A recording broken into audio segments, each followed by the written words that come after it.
In this video, we're going to go through the process of creating your incident report as well as locking it and printing the PDF incident report itself.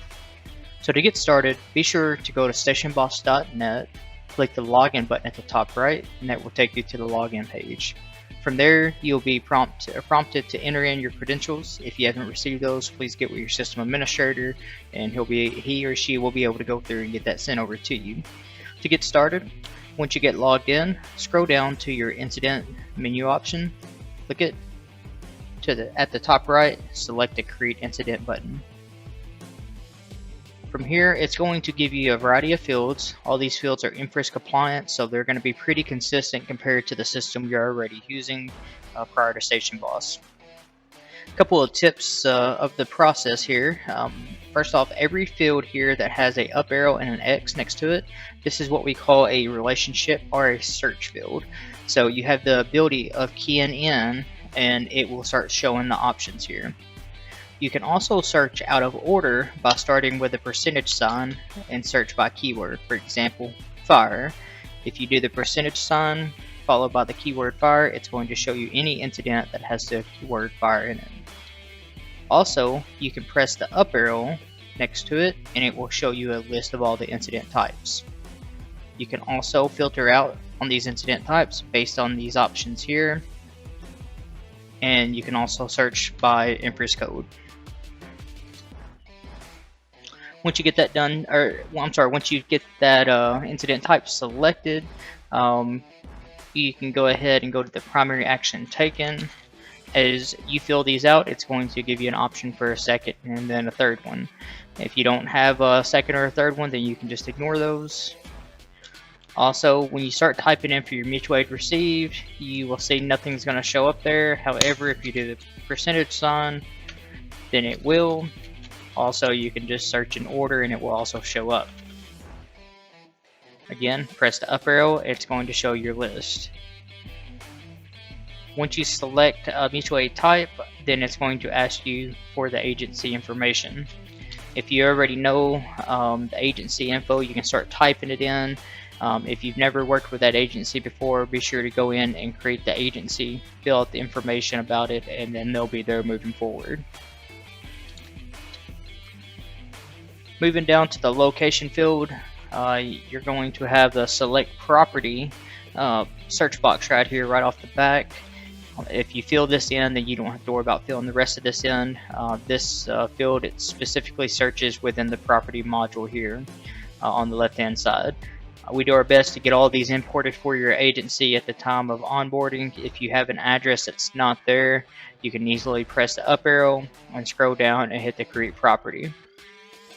I don't recommend doing this for mutual aid calls. Instead, I would just go over here to select on the location type, select the coordinates, fill out the information from there. You can get the GPS coordinates from the map as well by clicking this Get GPS Coordinates button at the top right. Once you do that, you can click somewhere on that map and it's going to bring those coordinates in for you. One other neat feature about StationBoss is you have the intersection location type. If you do that, then it's going to give you a list of your intersections. Now, we don't have these for all agencies, so if yours is not there, you can easily create it by going to create intersection, filling out the latitude, longitude, and of course the name. But in this case, I'm just going to go ahead and select one just so you can see that. Property use, of course, is going to be just that. Most of the time, you're going to be one or two family dwelling if you are working structure fire. If you've got a highway, maybe you're out on an MVA, then you can search that in there as well. If you have zones within your agency, then you can assign that to the zone. You can fill out the city, the state, and the zip code to the best of your ability.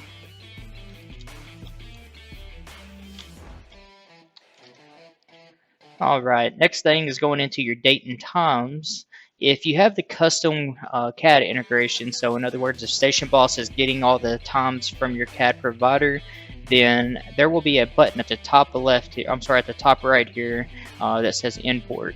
And when you press that, what that's going to do is it's going to pull in all the data that we have or that we can access through your CAD company. Assuming that you do not have that, the next thing is going to be to hit the current button You can also select a date. Maybe you're not necessarily in the same, maybe you're doing the report a few days later. It may be easier just to go straight in and just select that date. As you can see, all these fields are going to set that date automatically, and then on your time, it's going to do the same thing. From there, you can just go ahead and adjust the time based on your call and whatnot. Moving on to your investigation tab. This is going to look different depending on what type of call you're actually putting in here. So we'll just do a building fire in this case. You'll be able to see a variety of different fields are now visible. Fill out all that information to the best of your ability. Next, we're going to go to your apparatus tab and press the plus button here. From here, you can select the engine, the sequence number that's going to be in the order that the engine's responded, what that particular engine was used for. You can select the driver, personnel on board, was it canceled en route, and of course the copy times button at the top right. That's going to pull over all your dates and times based off of the basic tab here down here at the bottom. Next thing is your personnel. This is going to be based on who responded to that call. If you have a structure fire, let's say, and most of your firemen responded, it's probably going to be easier for you to press that up button and then do the select all, and then just uncheck the ones that did not respond to that call. The create timesheet button right here, this is going to create a timesheet record for all of these guys. And then same thing with the points issue. Let's say you're going to issue 3 points for this call, assuming you use the point system, then it will create a point record for all of these guys with 3 points each. Next thing is your people and vehicles tab. This is going to be an area to track any vehicles that was involved, any point of contacts that was involved, and so on. Insurance details. So you hit that, click that plus button there and fill out the details. Your vehicle, as you type in the type, it's going to give you the ability to fill this information out, whether or not they were at fault, and then of course the insurance info. Now if you use our Fire Recovery USA integration, then this is also going to be the data that we're going to be sending over to them to process that claim.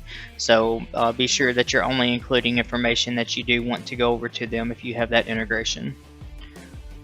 The next tab is going to be your narrative. We have two different fields here. One is your response narrative. This is information that will be sent to NERIS or INFRIS, depending on which one you're in the process of using. And then you got your internal notes. This information will stay within Station Boss. It does not go anywhere. It does not get printed on any reports. If you have some patient identifying information that you're not comfortable putting in the response narrative and you want to put it in internal notes, then you can do that. It will again not be shared outside of your agency. You select your officer in charge, and then your attachment tabs is you can attach scene images and police reports, etc. And then your special studies is used for tracking things like how many gallons of water you might have used on this call, how many feet of hose that you used, if that's something that you track, how many times you used your ladders, and so on. You can go through, set up those special study categories in your data settings, and then you can fill that out from there.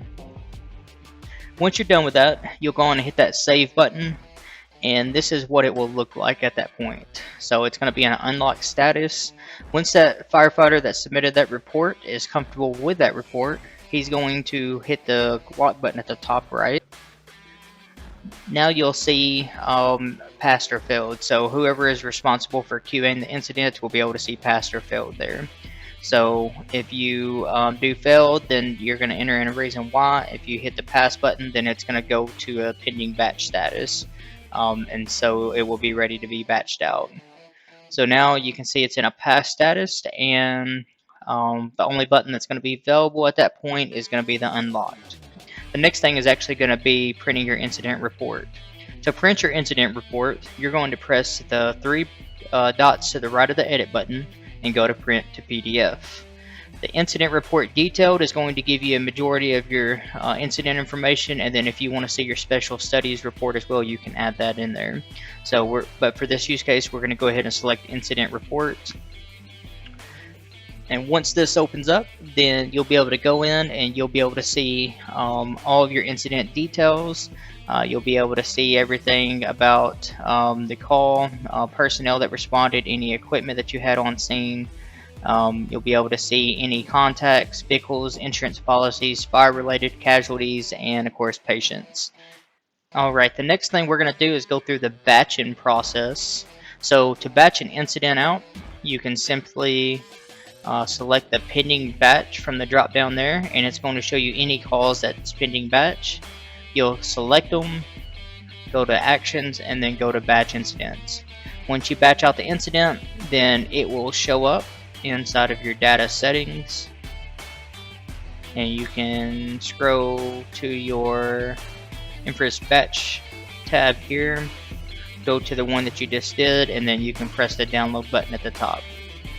From there, it's going to ask you to save it, and then that's going to be the file you're going to upload. If you have any additional questions, I invite you to reach out to support services for additional assistance.